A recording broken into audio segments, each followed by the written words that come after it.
Sasha Montenegro cuidó 9 años a un expresidente enfermo. Sus hijos la acusaron de golpearlo en televisión nacional. Una carta escrita a mano con la letra temblorosa. 9 años sin sueldo. Una mansión de 12 hectáreas con una sola recámara. Y una frase publicada en los periódicos de todo México. Soy un viejo enamorado. Existe una entrevista que Sasha dio un año después de viuda. Le preguntaron qué sentía y respondió con 7 palabras que cambiaron para siempre la forma en que México vio esta historia. Hoy vas a descubrir 3 cosas. Primero, el artículo de periódico donde una periodista puso en duda que los hijos de Sasha fueran de López Portillo, y lo que eso le hizo a una adolescente llamada Nabila. Segundo, la carta que un expresidente de 82 años escribió contra sus propios hijos para defender a Sasha. Y tercero, lo que Sasha dijo en esa entrevista y que revela algo que nadie sospechaba sobre los 30 años que pasó al lado de López Portillo. Esta es la historia que nadie quiso contar completa, hasta hoy. Y el principio no está en México. Bari, Italia. 20 de enero de 1946. Europa todavía huele a pólvora y a ceniza. En un hospital del sur de Italia nace una niña. Sus padres, Cibojin Achimovic y Silvia Popovic, son refugiados yugoslavos. Los Achimovic pertenecían a la aristocracia de Montenegro, esa región montañosa de los Balcanes. Pero la guerra les arrancó todo. Parte de la familia fue asesinada en un campo de concentración nazi. No quedaron ni tierras, ni títulos, ni una sola fotografía. Los que sobrevivieron huyeron a Italia con la ropa que llevaban puesta y el terror grabado en los ojos. La niña fue bautizada como Alexandra. A Sasha le decían de cariño. Y Montenegro, el nombre que décadas después iluminaría las marquesinas de los cines de México, no era un capricho artístico. Era el nombre de la tierra de su madre, el lugar que los nazis le robaron a su sangre. Meses después cruzaron el Atlántico, Argentina, la provincia de Mendoza, viñedos interminables y la cordillera de los Andes al fondo. Pero la desgracia los seguía como una sombra que no se puede pisar. El padre de Sasha, Cibojin, murió cuando ella era muy pequeña. La niña apenas guardaría un recuerdo borroso de él. Su madre, Silvia, quedó viuda con una hija en un país que no era el suyo, hablando un idioma que todavía no dominaba. Tuvo que rehacerse desde cero. Se casó con un empresario argentino y la familia se mudó a Buenos Aires. Ahí nacieron los hermanos menores de Sasha, Andrea y Claudio. Y ahí, o entre los teatros de la calle Corrientes y las avenidas amplias, la niña refugiada se transformó en algo que nadie podía ignorar. Creció alta, de piernas largas, con unos ojos negros tan profundos que parecían tener fondo falso, y una belleza que detenía conversaciones a mitad de frase. A los 23 años, en 1969, recibió una oferta de trabajo en el cine mexicano. No lo pensó 2 veces. Metió todo lo que tenía en una maleta. Tomó un avión rumbo a Ciudad de México. No volvió a vivir en Argentina jamás. 30 años después, esa misma mujer estaría en un juzgado de la Ciudad de México, escuchando cómo 3 hijastros juraban ante un juez que era una golpeadora de ancianos. Pero antes de llegar a ese juzgado, tuvo que convertirse en la reina de algo que México nunca había visto. Ciudad de México, 1969. O la joven Alexandra Achimovic Popovic aterriza en un país que no conoce, sin contactos, sin familia, con un nombre que nadie puede pronunciar y un acento argentino que en México suena a extraterrestre. Empieza desde el fondo absoluto. Fotonovelas baratas, de esas que se vendían en los puestos de periódicos por unos centavos. Sesiones de modelaje en estudios calientes y mal iluminados. Pero hay algo en ella que la cámara detecta antes que cualquier productor. Una presencia animal. Una forma de mirar al lente como si el lente le debiera algo.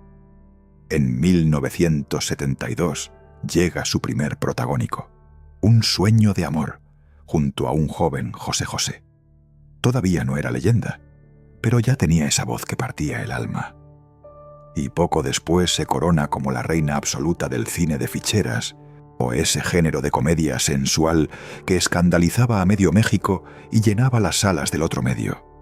Bellas de noche, Muñecas de medianoche, La golfa del barrio, Pedro Navaja, Playa prohibida, Blancanieves y sus 7 amantes, 69 películas en total. Trabajó con el santo en Santo contra la magia negra. Ganó un premio Ariel, el máximo reconocimiento del cine mexicano, por su trabajo con Emilio "el Indio" Fernández. Apareció en una escena de desnudo de 30 segundos que paralizó al país en una época en que eso no se hacía. Tenía su estrella en el Paseo de las Luminarias. No le pedía permiso a nadie. Y México la adoraba por eso.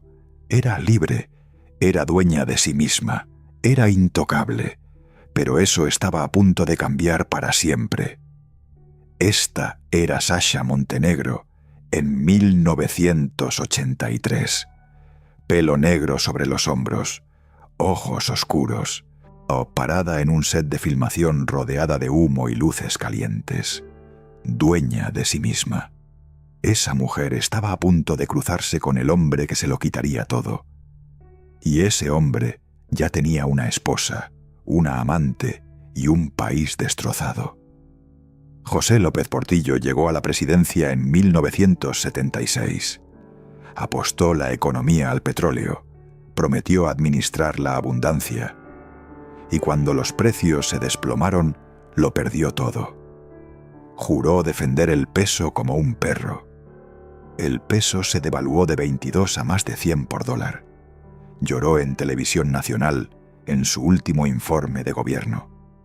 Y mientras el país se hundía, construía 4 mansiones en un terreno de 12 hectáreas con dinero público. El pueblo lo bautizó como la Colina del Perro. Cada mansión estaba destinada a uno de sus 3 hijos con Carmen: José Ramón, Carmen Beatriz y Paulina. Esos 3 nombres son los mismos que años después intentarían destruir a Sasha. Era el hombre más odiado de México. Y era el hombre del que Sasha se enamoró. Estaba casado con Carmen Romano desde 1951. Pero el matrimonio era una farsa. Carmen era pianista, extravagante, viajaba con su piano de cola a las giras internacionales, se movía con 11 coches de escolta. Pero lo que importa para esta historia no es Carmen, es la familia que creó. Sus hijos crecieron en Los Pinos, se casaron en bodas fastuosas. José Ramón fue subsecretario a los 26 años. López Portillo lo llamó el orgullo de mi nepotismo. Esa familia estaba acostumbrada a que todo les perteneciera, a que nadie les dijera que no. Cuando llegó Sasha, lo que sintieron no fue dolor, fue indignación. ¿Cómo se atrevía una fichera a sentarse en su mesa?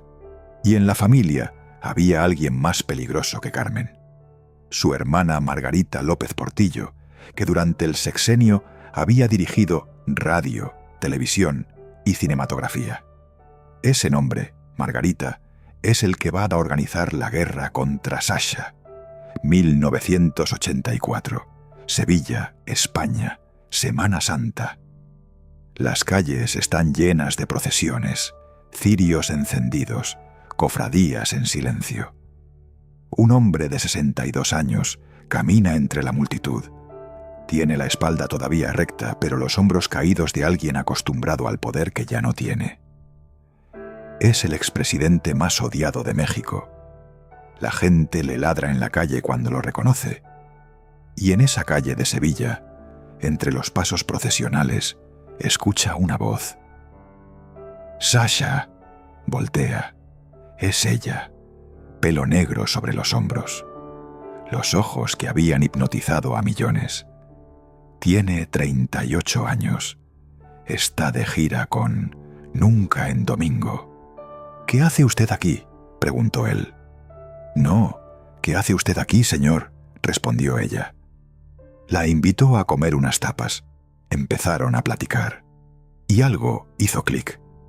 No era un hombre guapo, diría Sasha años después, pero era un señorón con mucha prestancia, con una gran personalidad, con una gran cultura, un conquistador nato. No fue amor a primera vista, pero lo que viene ahora es la decisión que le costó todo a Sasha. Coincidieron de nuevo en Roma, la ciudad eterna, cuando Sasha terminó su gira teatral. Ella tenía 38 años, él 62, 24 años de diferencia. Y ahí, entre los puentes sobre el Tíber y las trattorías de Trastevere, comenzaron un romance que duraría 20 años. La vedette del cine de ficheras y el expresidente al que le ladraban en la calle. La realidad es que no lo pensé, confesó Sasha años después. Me sentía muy bien con él. No lo pensó. Esa frase contiene toda la tragedia que vino después. Si lo hubiera pensado, habría medido lo que significaba unirse al hombre más despreciado de México. Habría calculado el precio, su carrera, su nombre, su tranquilidad, y habría tomado el siguiente avión de vuelta a su vida de estrella. Pero no lo pensó, y lo que Sasha no sabía es que al elegir a ese hombre estaba eligiendo también a su familia, y esa familia no la iba a perdonar jamás. En enero de 1985, Sasha dio a luz a Nabila. Tenía 39 años. López Portillo seguía casado con Carmen. El escándalo estalló en cada portada. La prensa la destrozó. «La fichera embarazada del expresidente», titulaban. Pero lo que nadie entendió entonces, y lo que pocos entienden ahora, es que Sasha sabía exactamente lo que estaba haciendo. Tan no era una joven ingenua deslumbrada por el poder. Tenía 39 años. Había construido una carrera desde cero. Había cruzado un océano sola a los 23. Había sobrevivido al machismo del cine mexicano sin bajar la mirada. Sabía quién era López Portillo. Sabía lo que le habían hecho a México.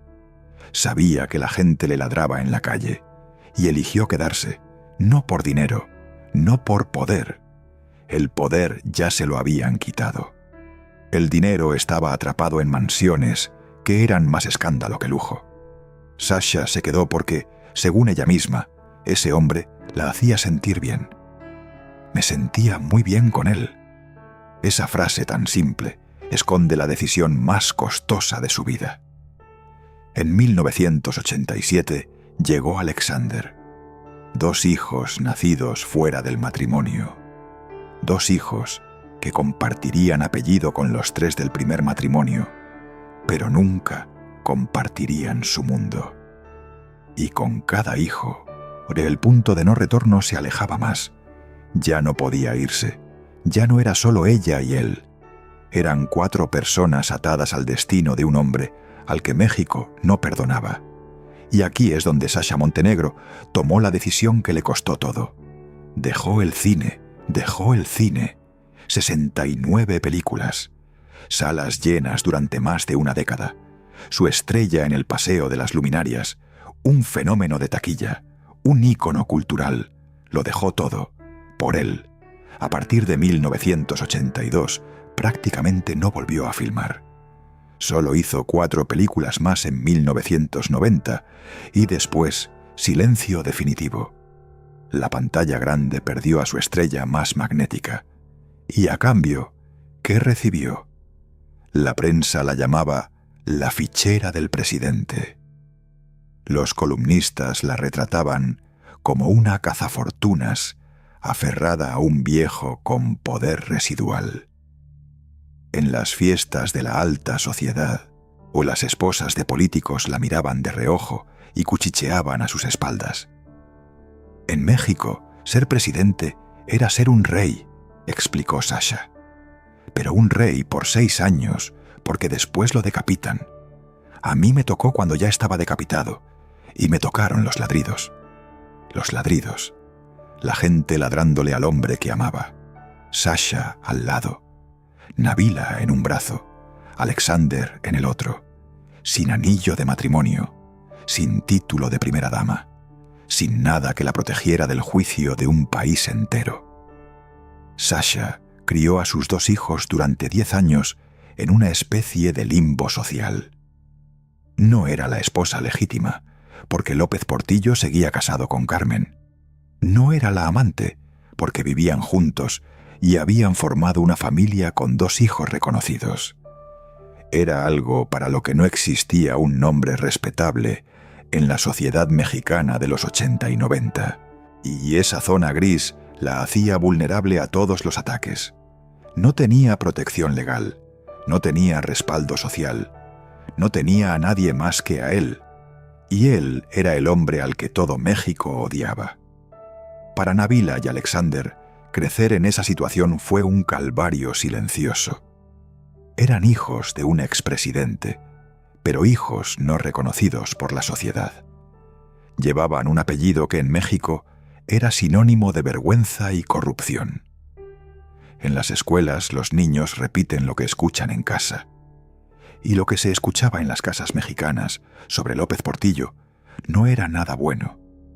Nabila y Alexander crecieron sabiendo que su padre había destruido la economía de un país y que su madre era la fichera. Ningún niño debería cargar con eso. Pero ellos lo cargaron, y Sasha los crió sola, ni sin el apoyo de una familia política que la rechazaba, y sin el apoyo de una sociedad que la juzgaba. El romance de Sasha con López Portillo se mantuvo en secreto, incluso después del nacimiento de Nabila. El expresidente tenía miedo del escándalo. Tuvieron una separación provocada por la presión, pero regresaron y poco después nació Alexander.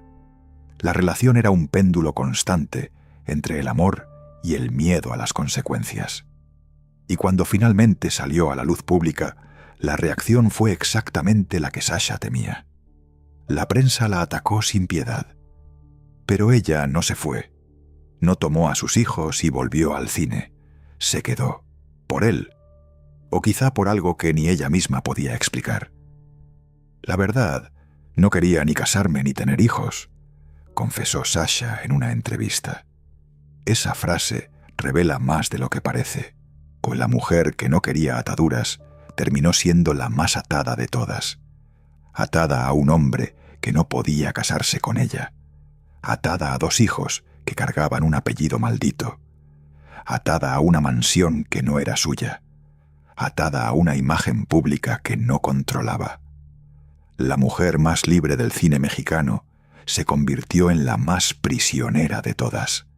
Renunciar a una carrera que te adora, a un público que te aplaude, a una independencia que te define, para irte a vivir con el hombre más despreciado de tu país.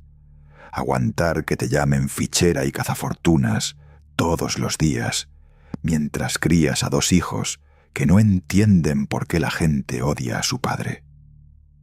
Eso fue la vida de Sasha Montenegro durante una década.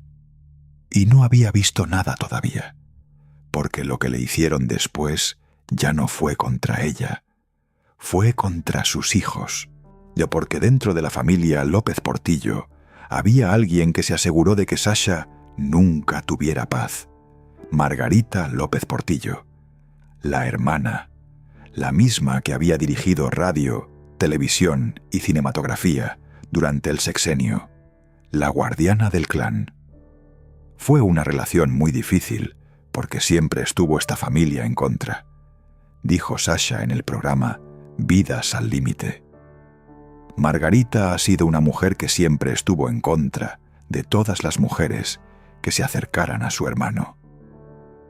Margarita no se limitaba a las palabras. Según lo que Sasha contó en múltiples entrevistas, fue Margarita quien organizó la ofensiva mediática contra ella. Fue Margarita quien llamaba a los periodistas para darles información sobre Sasha. Fue Margarita quien convenció a los hijos de Carmen de que Sasha era una amenaza para la herencia y que había que actuar antes de que López Portillo muriera y ella se quedara con todo. Fue Margarita quien alimentó los rumores de maltrato, sembrando la idea en los medios y esperando a que prendiera como fuego. Margarita levantaba el teléfono y un titular cambiaba. Llamaba a un director de periódico y una nota desaparecía. Durante 6 años controló la relación entre el gobierno federal y cada noticiero del país. A cada director de periódico, a cada productor de televisión, a cada conductor de noticieros. Los conocía a todos. Sabía cómo plantar una historia. Sabía qué periodistas aceptaban filtraciones. Y usó esa agenda entera, acumulada en 6 años de poder, contra una sola persona, Sasha Montenegro. O usó contra la mujer de su hermano las mismas armas que había usado contra los enemigos políticos del gobierno entre 1976 y 1982. Cuando López Portillo intentó defenderla, Margarita ejecutó la jugada maestra. Declaró públicamente que su hermano estaba manipulado, que no estaba en sus cabales, que Sasha lo tenía controlado. Le arrebató la credibilidad al hombre que alguna vez fue el más poderoso de México. Le arrebató la única arma que le quedaba a un viejo enfermo, su palabra. Si López Portillo decía que amaba a Sasha, Margarita decía que estaba senil. Si escribía una carta, Margarita decía que se la había dictado Sasha. Cada acto de defensa era neutralizado por la hermana que supuestamente lo quería proteger. Recuerda esa carta que López Portillo publicó con la mano temblorosa. Fue su respuesta directa a Margarita, a su forma de decirle al mundo: no estoy loco, no estoy manipulado, estoy enamorado. Pero la carta viene después. Antes hay que entender qué pasó dentro de las paredes de la Colina del Perro. En 1991, después de 40 años, López Portillo se divorció de Carmen. En 1995, se casó con Sasha por lo civil. Él tenía 75, ella 49, y se mudaron a la Colina del Perro. Sasha entró en esa casa sabiendo lo que significaba. Cada mansión del complejo había sido diseñada para un hijo de Carmen, una para José Ramón, una para Carmen Beatriz, una para Paulina, una para el propio López Portillo.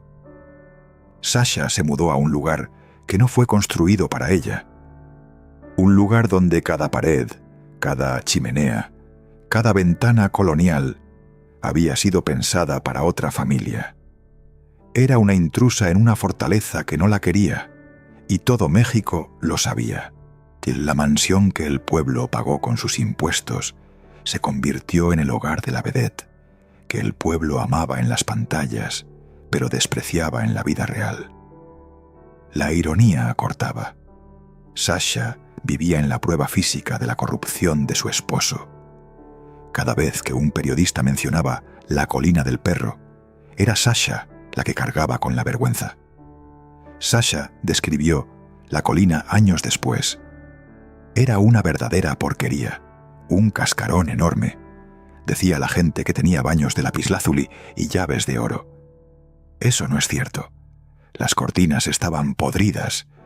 Yo construí la casa porque tenía una sola recámara y una gran biblioteca. Una sola recámara. En una mansión de miles de metros cuadrados, un solo cuarto para dormir. López Portillo había construido una biblioteca de 3 pisos con 30.000 libros, gimnasio y alberca, pero solo una habitación, o Sasha invirtió su propio dinero, remodeló, construyó espacios habitables. Mientras la prensa la llamaba cazafortunas, ella gastaba sus ahorros en arreglar una casa que ni siquiera eligió. Pero la felicidad en la colina duró exactamente lo que tardó en apagarse la última vela de la boda. Ese mismo año, 1995, López Portillo sufrió un infarto cerebral que lo dejó muy debilitado. El hombre fuerte, el de la voz de barítono que había hecho llorar a un país, empezó a caminar arrastrando los pies, a olvidar nombres, a confundir fechas, a necesitar ayuda para las tareas más básicas. Y Sasha se convirtió en su enfermera, sin título, sin sueldo, sin reconocimiento. La vedette más deseada de México, ahora pasaba sus días limpiando, cuidando, alimentando a un anciano que se apagaba en una mansión que ella misma tuvo que reconstruir. Sola con él, sin ayuda de nadie. Y con un detalle que revela el nivel de hostilidad al que llegó el entorno de López Portillo. Según lo que Sasha contó en entrevista con TV Notas, la gente que rodeaba al expresidente intentaba quedarse con todo, hasta con la comida. Los familiares y conocidos de López Portillo entraban a la Colina del Perro e intentaban llevarse hasta los alimentos de la cocina, donde Sasha preparaba la comida del hombre al que todos decían querer, pero nadie cuidaba. Eso no es una disputa por herencia, eso es un cerco, una asfixia calculada para que Sasha se rindiera y se fuera, pero no se fue. Él no era un hombre malo, dijo Sasha. Tenía una parte débil y estuvo rodeado de gente que no lo favoreció en lo más mínimo y gente que tampoco lo quiso. Donde hay intereses, los seres humanos quedan a un lado. Esa frase, donde hay intereses, los seres humanos quedan a un lado. Sasha no estaba hablando de política, estaba hablando de la cocina de su casa, de las personas que entraban a robarle la despensa mientras ella cuidaba a un enfermo. Y mientras ella lo cuidaba, mientras le daba de comer y lo sentaba en la silla de ruedas y le leía los periódicos que ya no podía sostener, la familia del primer matrimonio se preparaba para el golpe final. El 9 de mayo de 2000, Carmen Romano murió a los 74 años. Había sido primera dama, había fundado el DIF, había tocado pianos en suites de hoteles de todo el mundo. Murió en su casa de la Ciudad de México. Para los hijos de Carmen fue la pérdida de una madre. Para Sasha fue algo más complejo. La muerte de Carmen eliminaba la última barrera entre ella y la legitimidad. Un mes después, López Portillo y Sasha se casaron por la iglesia en la residencia de Coajimalpa. Nabila, de 15 años, y Alexander, de 13, estuvieron presentes. Sasha dijo que fue uno de los momentos más emotivos de su vida, pero la sociedad mexicana no lo vio así. Un mes después de que muere la primera esposa, ¿ya se está casando por la iglesia?, decían los comentaristas. ¿Qué clase de mujer hace eso? Nadie preguntó qué clase de hombre. Tiene 2 familias durante 15 años. Nadie cuestionó a López Portillo por haber mantenido la farsa durante décadas. La culpa, como siempre, fue de Sasha, la fichera que no respetó ni el luto. ¿Recuerdas la carta con la que empezamos este video? La que un expresidente escribió con la mano temblorosa. Todavía no hemos llegado a ella. Pero lo que viene ahora es lo que la provocó. Lo que viene ahora es la razón por la que un viejo de 82 años se sentó frente a una hoja en blanco y eligió a Sasha por encima de sus propios hijos. Y entonces vino la acusación que le partió la vida en 2. Los hijos de Carmen Romano, José Ramón, Carmen Beatriz y Paulina, fueron a los medios con una denuncia que sacudió a todo México. Dijeron que Sasha golpeaba a su padre, que lo tenía aislado del mundo, que no dejaba que nadie de la familia lo visitara, que abusaba de un anciano enfermo para quedarse con la colina del perro y con todas las propiedades. La maquinaria mediática se activó con una violencia que Sasha no había visto ni en sus peores años de prensa amarillista. Las portadas de los periódicos se llenaron del escándalo durante semanas. Los noticieros abrían con el tema. Los programas de chismes dedicaban segmentos enteros a analizar cada detalle. Las cámaras de televisión se apostaron frente a la colina del perro como si fuera una escena del crimen. Los reporteros gritaban preguntas desde la calle. Los vecinos de Coajimalpa daban entrevistas diciendo lo que les parecía. En 2003, más de 15 programas de televisión cubrieron el caso en una sola semana.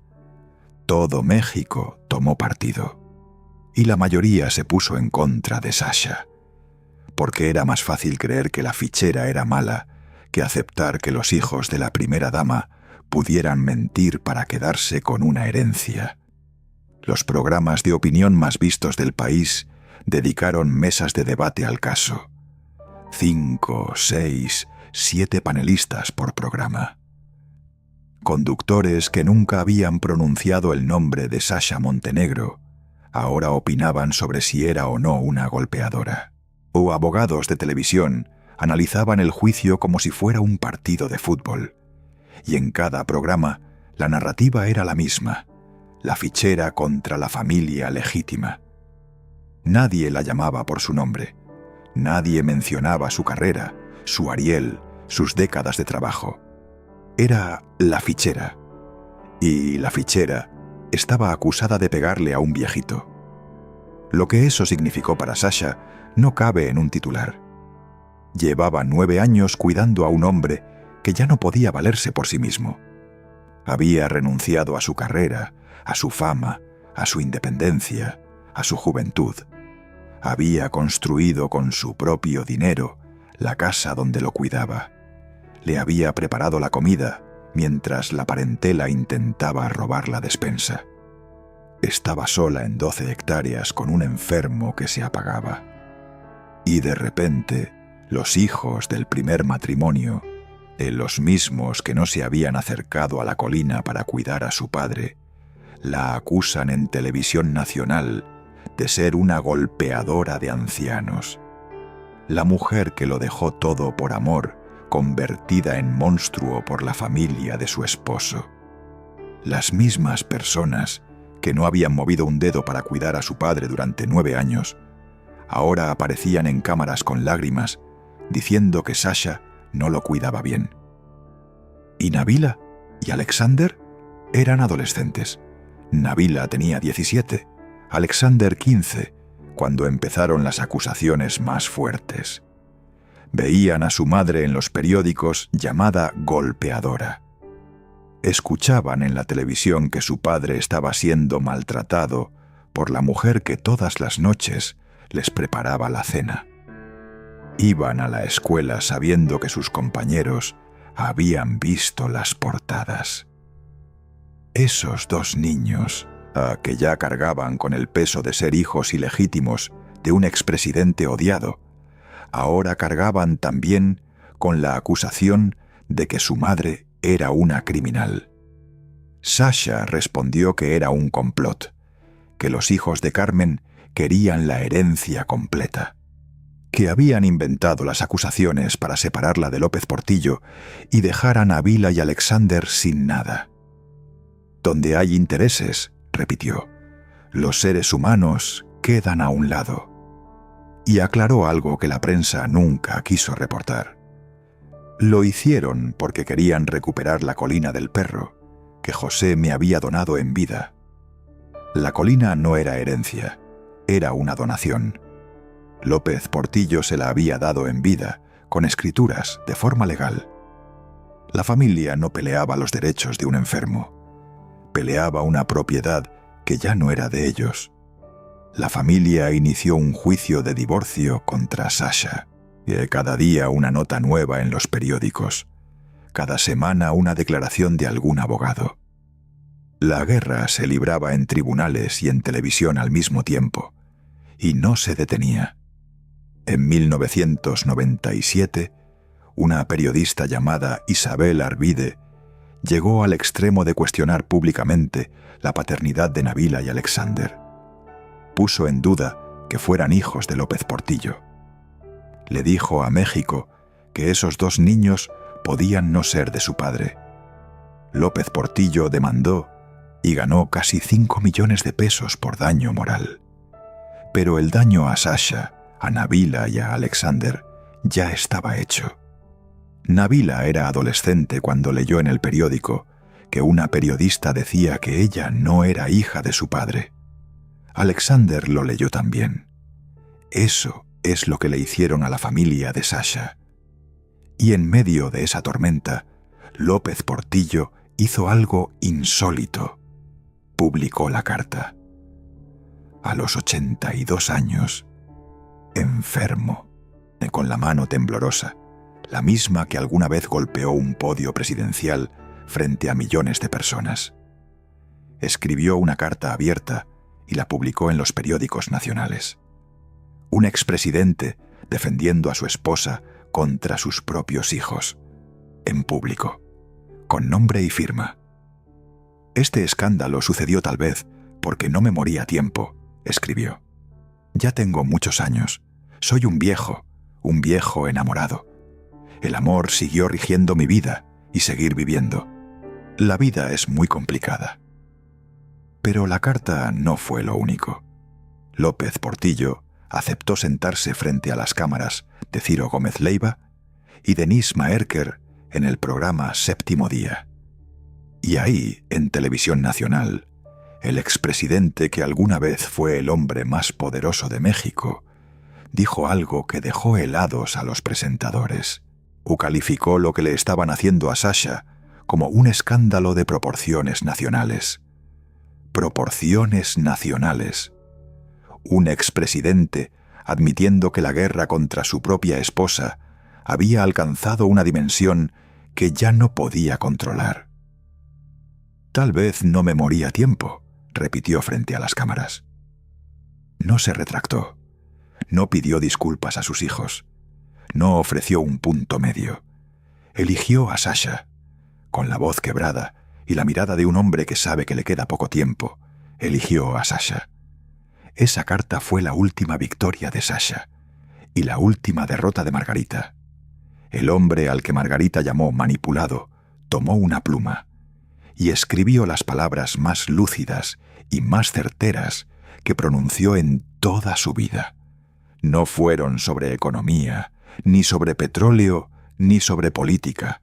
Fueron sobre amor, y sobre la mujer que se quedó a su lado cuando todos los demás se fueron.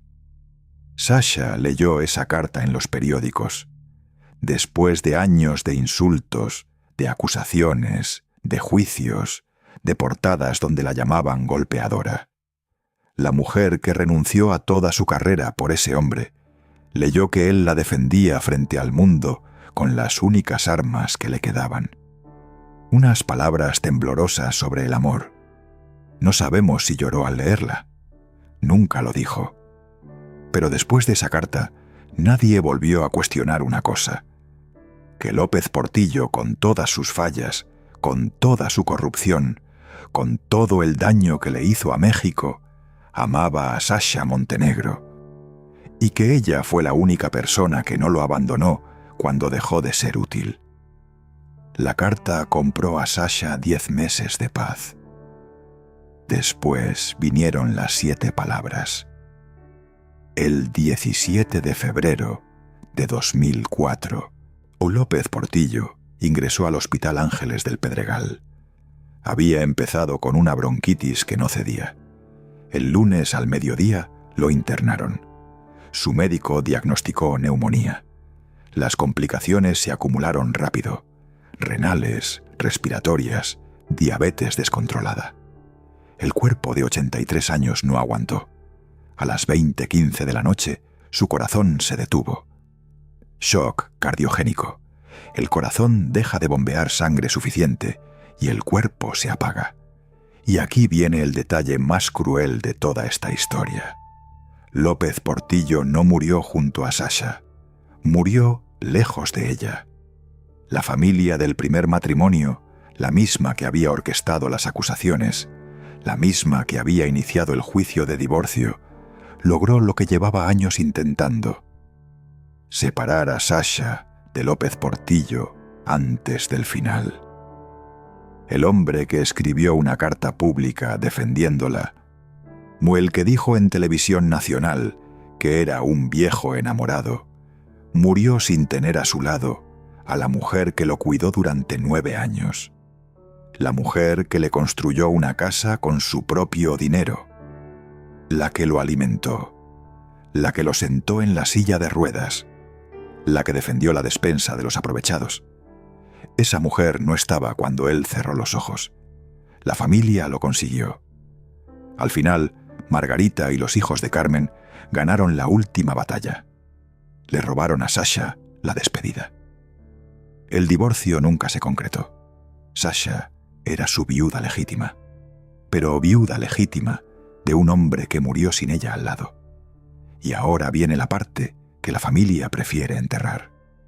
En el funeral, las dos familias coexistieron sin cruzarse una palabra. Los hijos de Carmen por un lado, Sasha con Nabila y Alexander por otro, o dos mundos que compartían un muerto, pero no un solo sentimiento en común. Las cámaras captaron a Sasha en el velatorio, el pelo recogido, el rostro serio, los ojos secos pero hundidos, vestida de negro de la cabeza a los pies. La vedette que alguna vez paralizó a México con un desnudo de 30 segundos, ahora era una viuda de 58 años, rodeada de abogados y enemigos. No hubo abrazos entre las dos familias. No hubo palabras de consuelo. Solo silencio, cámaras y la certeza de que la guerra estaba a punto de empeorar. Lamento informarles que a las 8:15 de la noche, mi padre se fue, en paz con su conciencia, dijo Carmen Beatriz ante la prensa. No mencionó a Sasha, no la nombró, como si no existiera, como si los últimos 9 años de cuidados, de enfermería, de amor en una mansión con cortinas podridas, no hubieran ocurrido. La paz duró lo que tardó en abrirse el testamento. Lo que siguió fue una guerra legal que se extendió durante años y que llenó páginas de periódicos. 3 hijos de Carmen contra 2 hijos de Sasha.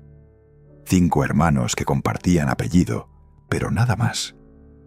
José Ramón, el orgullo del nepotismo, que había sido subsecretario a los 26 años y que para entonces ya arrastraba su propia cadena de polémicas. Carmen Beatriz, la cara pública del primer bando ante los medios, la que hablaba con los periodistas y la que nunca mencionaba a Sasha por su nombre. Paulina, la menor, la que había intentado una carrera musical que no prosperó. Del otro lado, Nabila, una joven de 19 años, que acababa de perder a su padre y que se había criado sabiendo que la mitad de la familia la consideraba una intrusa. Y Alexander, de 17, y que de un día para otro tuvo que dejar de ser adolescente. La colina del Perro se partió en 2. 12 hectáreas divididas como un país después de una guerra civil. Una mitad para los hijos de Carmen, otra para Nabila y Alexander. Las mansiones fueron pensadas para José Ramón, Carmen Beatriz y Paulina. Ahora tenían que compartirse con los 2 hijos que vinieron después, los que no estaban en el plan original. Eso es lo que la primera familia nunca aceptó. Que la colina del Perro, su herencia, se repartiera con los hijos de la fichera. Las negociaciones duraron años. Cada metro cuadrado se peleó. Cada objeto se contabilizó. Los abogados cobraron fortunas que los hijos no tenían, Sasha ganó los juicios principales. No encontraron pruebas de maltrato. Los magistrados fallaron a su favor en 3 instancias, incluyendo un juicio a nivel federal. Lo hicieron porque querían recuperar la colina del perro, que José me había donado en vida, explicó Sasha en el programa En compañía de. Después de perder 2 instancias, yo gané un último juicio a nivel federal. 3 veces peleó, 3 veces ganó, pero ella no celebró. Se sentó frente a las cámaras de Gustavo Adolfo Infante, con los ojos cansados, las manos quietas sobre el regazo, y dijo: «Yo nunca supe cuáles eran sus bienes. A la fecha tampoco sé. No nos dejó nada de dinero.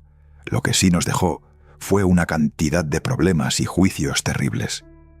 Y los juicios no terminaron con la muerte de López Portillo. Continuaron. Contra Nabila, contra Alexander. La primera familia siguió peleando en tribunales contra los hijos de Sasha durante años después de que el padre de todos ya estaba bajo tierra. Nabila tenía 19 años cuando empezó la guerra legal. Cuando terminó, tenía casi 30. Una década de su vida adulta joven consumida por abogados, tribunales y audiencias. Alexander perdió toda su adolescencia y los primeros años de su vida adulta en el mismo pantano. Mientras otros jóvenes de su edad estudiaban, viajaban, se enamoraban, los hijos de Sasha iban a juzgados a pelear por una casa que ya no quería nadie. «Me retiré de la carrera de actriz», dijo Sasha en TV Notas, «pues intenté vivir tranquila con mi esposo y durante ese tiempo lo cuidé. El pueblo de México ya ni se acordaba de él y mira cómo dejó a mis hijos. El pueblo de México ya ni se acordaba de él». Esa frase es un cuchillo. López Portillo fue tan odiado que al final ni siquiera lo odiaban, lo olvidaron. Y los únicos que siguieron peleando por su nombre fueron los hijos que se disputaban los restos de su herencia. Sasha intentó vivir en paz, pero la paz nunca llegó. Todavía le quedaban charcos sucios por saltar. «Quiero vivir en paz», le dijo a TV Notas con una voz que sonaba más a súplica que a declaración. «Todavía me falta saltar unos charcos sucios que son las demandas que le pusieron a Nabila y Alex. Las demandas que le pusieron a Nabila y Alex, no a ella, a sus hijos. La guerra ya no era contra Sasha, era contra los niños que Sasha crió sola durante 10 años, los que crecieron con un apellido maldito, los que vieron a su madre acusada en televisión, los que leyeron en los periódicos que alguien dudaba de quién era su padre. Y ahora, además de todo eso, tenían demandas judiciales con su nombre. Y la familia López Portillo Romano no se detuvo ni con la muerte del padre, ni con la victoria de Sasha en 3 instancias. Siguieron contra los hijos, contra los más vulnerables, contra los que no habían elegido nada de lo que les tocó vivir. Un año después de la muerte de López Portillo, TV Notas fue a buscar a Sasha a su casa. Le preguntaron qué sentía al cumplirse un año de viudez. Y entonces llegaron las 7 palabras: que Dios lo perdone por tanto daño, contadas, una por una. 7 palabras en las que cabe todo lo que le hicieron durante 30 años. 7 palabras que ningún periódico puso en su portada. La mujer que lo cuidó durante 9 años, que lo defendió contra su propia familia, que renunció a toda una carrera cinematográfica por él, que nunca dijo públicamente que se arrepentía. Esa mujer no lo perdonó, o le dejó esa tarea a Dios, y añadió algo más. Si tuviera que contestar toda la verdad, no alcanzarían las páginas. Hay una historia dentro de esta historia que Sasha se llevó a la tumba, algo que nunca contó. Lo que sabemos ya duele. Lo que no sabemos, según sus propias palabras, es peor. Y nunca lo sabremos. No alcanzarían las páginas. Sasha Dio entrevistas durante 40 años. Habló con Ciro Gómez Leiva, con Denise Maerker, con Gustavo Adolfo Infante, con Tewi Notas, con En compañía de, con Vidas al límite. 40 años frente a micrófonos y cámaras, miles de preguntas contestadas, cientos de confesiones parciales. Y según ella misma, todo eso no era ni la mitad. Lo que Sasha dijo en público es lo que el público podía soportar. Lo que no dijo, lo que se llevó a la casa de Cuernavaca y después a la tumba, era peor. Peor que las acusaciones de golpeadora. Peor que la periodista que dudó de la paternidad de sus hijos. Peor que haberlo cuidado 9 años sin sueldo y que la echaran de su lecho de muerte. Algo peor que todo eso existe en esta historia. Y murió con Sasha el 14 de febrero de 2024 en una habitación de Cuernavaca. Nadie lo va a saber, ni Nabila, ni Alexander, ni el próximo periodista que quiera escribir un libro sobre el cine de ficheras. Sasha decidió que esa parte de la historia no era para México, era solo para ella, y se la llevó. Le asignaron una pensión de viuda, 1.688.000 pesos al año. Cuando la cifra se hizo pública en julio de 2022, México se indignó. Las redes sociales se llenaron de ataques contra ella. 18 años después de la muerte de López Portillo, Sasha seguía pagando el precio de haberlo amado. Le quitaron la pensión. La mujer que renunció a su carrera entera, a su fama, a su vida, para cuidar a un anciano enfermo durante 9 años, se quedó sin la única compensación económica que el Estado le había dado. 30 años de sacrificio. 0 reconocimiento. Los restos de López Portillo descansan en el cementerio militar de la Ciudad de México, no en un mausoleo, no en un monumento, en un cementerio militar, como un funcionario más. El hombre que vivió como emperador fue enterrado como burócrata. La colina del perro ya no existe. Lo que fue de los hijos de Carmen es hoy un fraccionamiento de lujo llamado La Toscana. 50 casas de $6 millones cada una. Lo que fue de los hijos de Sasha se convirtió en una torre de departamentos de 34 pisos. Antes de demolerla, en 2007, a Sasha había empezado a rentar parte de la propiedad como set de telenovelas. Al diablo con los guapos de Televisa y Estado de Gracia de Canal 11 se filmaron ahí. La mansión donde Sasha cuidó a un enfermo durante 9 años se llenó de actores de televisión. Fingían dramas ajenos en las mismas habitaciones donde ella vivió el suyo. Las mismas habitaciones donde Sasha vivió su tragedia real sirvieron de escenografía para tragedias ficticias. En 2018 demolieron lo último que quedaba de la colina del perro. La biblioteca, los 30.000 libros, las chimeneas, los muros. Todo lo que López Portillo construyó con dinero público fue vendido, demolido y borrado del mapa. De aquellas 12 hectáreas que un día fueron el símbolo de la corrupción presidencial, hoy no queda ni una sola piedra original. La sombra más oscura cayó sobre Alexander. En 2014, 10 años después de la muerte de su padre, fue detenido en Guaymas, Sonora, a medianoche por conducir ebrio. Lo metieron en una celda 8 horas. Fianza, 3.000 pesos. No fue la primera vez. Meses antes ya lo habían multado por lo mismo. En esa ocasión, Sasha tuvo que interceder personalmente. La reina del cine de ficheras, a los 68 años, sacando a su hijo de una celda en un pueblo de Sonora. Así terminó la dinastía López Portillo del lado de Sasha. No en tribunales de la Ciudad de México, peleando herencias millonarias, sino en un juzgado menor de Guaymas, pagando una fianza de 3.000 pesos. Sasha había dicho años antes sobre sus hijos que lo único que quería era que tuvieran una vida tranquila, sin cámaras, sin jueces, sin apellido maldito. Una vida que ella nunca tuvo. Pero el apellido López Portillo no deja de ser lo que es. Alexander lo aprendió en una celda de Guaymas. Nabila lo aprendió cuando leyó en un periódico que alguien dudaba de quién era su padre. Los dos pasaron la adolescencia pidiéndole a la vida que los olvidara. Y la vida no los olvidó. Ese apellido arrastra una economía rota, arrastra una década de juicios, arrastra a una madre convertida en monstruo de tabloide, arrastra a un padre al que le ladraban en la calle.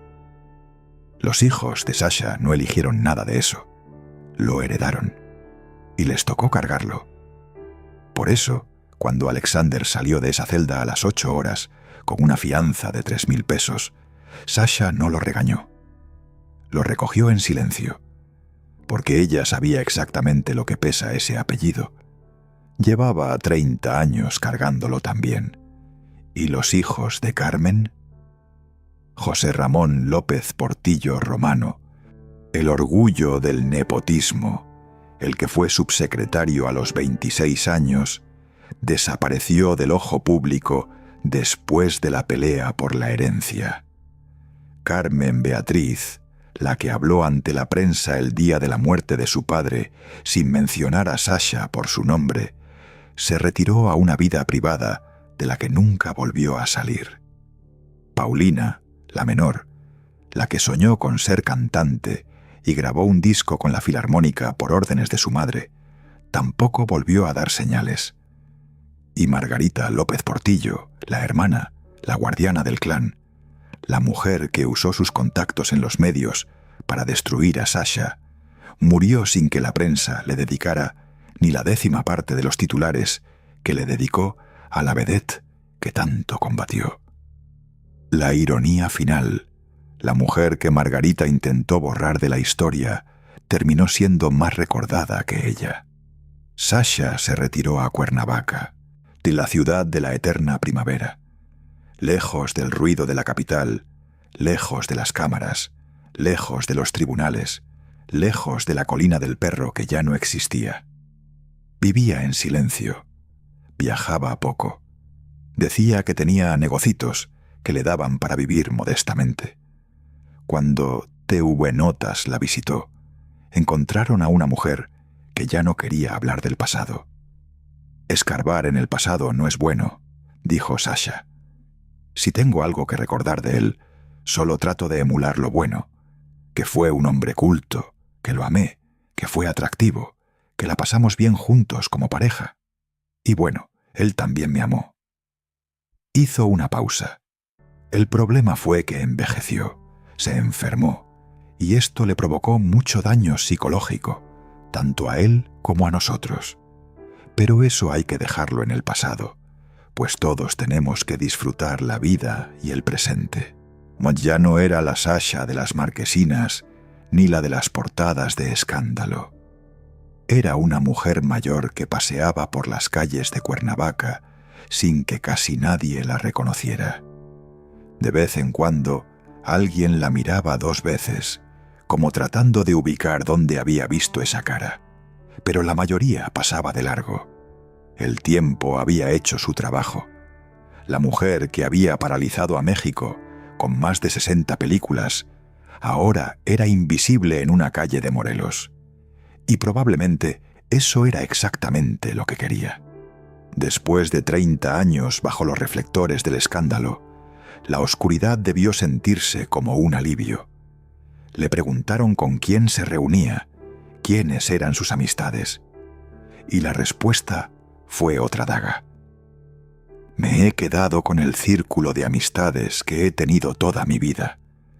Lo que vino después no sirvió para nada, y estaba consciente de ello. Parentela cercana, lejana, amigos de mi marido y toda esa gente que estuvo alrededor, constituyó una verdadera sarta de aprovechados. Una sarta de aprovechados. Eso fue lo que quedó de la corte del expresidente. Ni un solo amigo real, ni un solo familiar que no tuviera un interés detrás.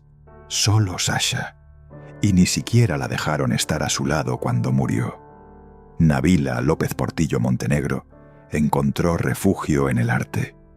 Se dedicó a las artes plásticas con verdadera vocación, exhibiendo sus obras en galerías nacionales. Heredó la sensibilidad de su madre, pero canalizó toda la fuerza hacia los pinceles en lugar de las cámaras.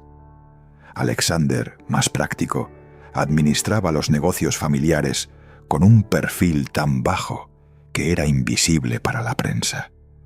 Los dos hijos de Sasha hicieron exactamente lo contrario que sus padres. Desaparecieron y se negaron a ser personajes públicos. Se negaron a dar entrevistas. Se negaron a alimentar la máquina del escándalo que había devorado a su familia durante décadas. El silencio fue su forma de sobrevivir. La última aparición de Sasha en televisión fue en el programa Hoy de Televisa en 2018. Tenía 72 años. Estaba delgada, con el pelo más claro, la voz más suave que en sus épocas de estrella. Habló poco, sonrió menos, se la veía cansada, no del cuerpo, del alma. Después de esa aparición, silencio total. 6 años de silencio. En esos 6 años pasaron muchas cosas en México.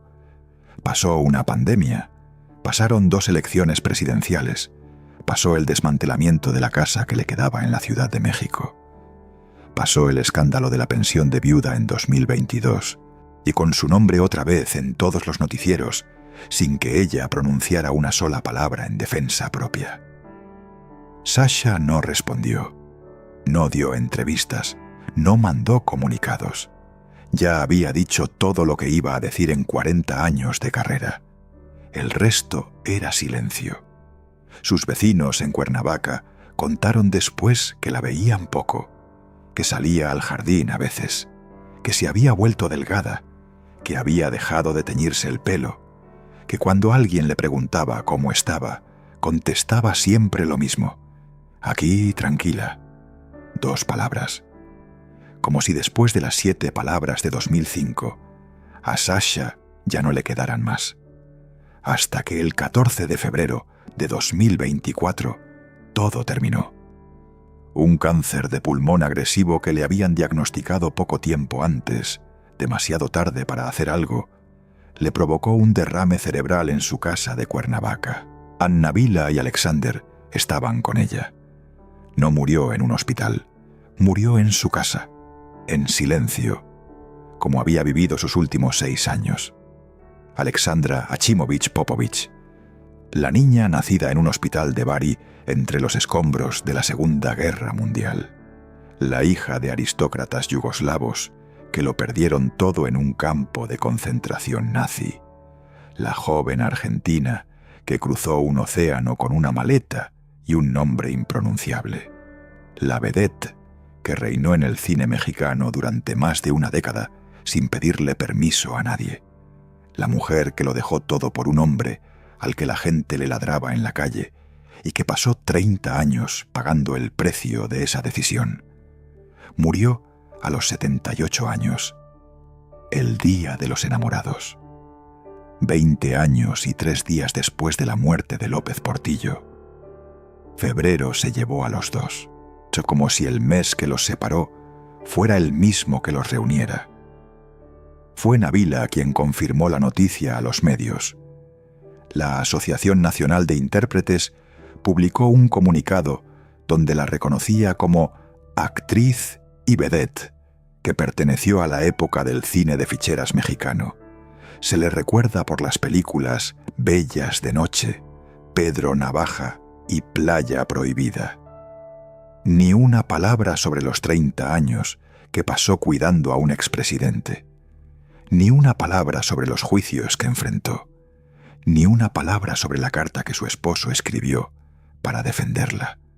Solo cine de ficheras. Como si eso fuera todo. Y México, el país que la adoró en los 70 y la juzgó en los 90, la despidió con notas periodísticas que volvieron a contar la misma historia de siempre. la fichera y el presidente. Los mismos titulares, las mismas fotos, el mismo ángulo de siempre, como si 69 películas pudieran reducirse a una sola etiqueta, como si un premio Ariel, 2 hijos criados en el ojo del huracán y 30 años de resistencia no contaran para nada. Pero no pueden, y este video es la prueba. Sasha Montenegro lo dejó todo por un hombre: su carrera, su fama, su independencia, su nombre, su juventud, su dinero, su paz. A cambio, recibió 10 años de estigma, una cuñada que plantó la historia de que era golpeadora, 3 hijastros que la acusaron en televisión sin haber cuidado a su padre un solo día, una periodista que dudó de la paternidad de sus hijos, un juicio de divorcio que no pidió, una herencia que no vio, una pensión que le quitaron, demandas contra sus hijos durante una década y una muerte en silencio el día de los enamorados. La única persona que la defendió fue un viejo de 82 años con la mano temblorosa, un viejo al que ni siquiera la dejaron morir a su lado. Pero hay algo que Sasha dijo en una de sus últimas entrevistas que tal vez sea lo más importante de toda esta historia.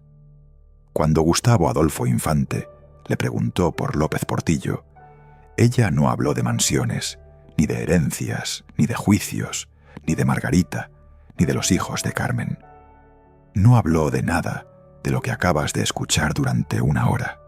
Dijo que fue un hombre culto, que lo amé, que fue atractivo, que la pasamos bien juntos como pareja, y bueno, él también me amó. Eso fue todo. Después de 30 años de destrucción, de ataques, de tribunales, de haber perdido su carrera y su nombre y su dinero, y hasta la despedida de su marido, Sasha Montenegro siempre eligió, y siempre pagó el precio en silencio. Y luego añadió una frase que lo cierra todo.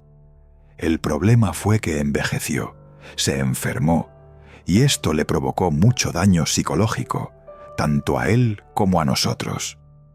El problema no fue el amor. El problema fue lo que pasó cuando el amor ya no alcanzó para protegerlos. Pero esta historia no es solo sobre Sasha. Es sobre lo que México le hace a las mujeres que se acercan al poder. La amante como figura borrada por el aparato del poder presidencial. Eso fue Sasha. Eso fue Carmen. Eso fue Rosaluz. Y eso sigue pasando. Sasha se quedó con la verdad. La familia se quedó con el cuerpo, con la casa, con el apellido, con la versión oficial. Ella se quedó con lo único que no le pudieron quitar: haber sido la última persona que él amó. Y esa es la parte que más duele de estas historias, de que la mujer que estuvo ahí hasta el último aliento casi nunca es la que cuenta cómo fue ese último aliento. Hay otro hombre que entendió eso perfectamente. Se llama Humberto Zurita. Durante años lloró en televisión a Christian Bach, su esposa, la mujer que todo México creyó que había muerto de una forma. Humberto contó una historia. La familia repitió esa historia. Los medios la imprimieron sin preguntar. Pero había gente dentro de esa casa que vio otra cosa. Cuando empezaron a hablar, lo que apareció no fue la muerte que Humberto contó, fue otra. Una que él llevaba años guardando. El viudo perfecto tenía una grieta, y por esa grieta se cae todo. Pero esa es otra historia, y te la cuento en el video que tienes justo aquí arriba. Dale clic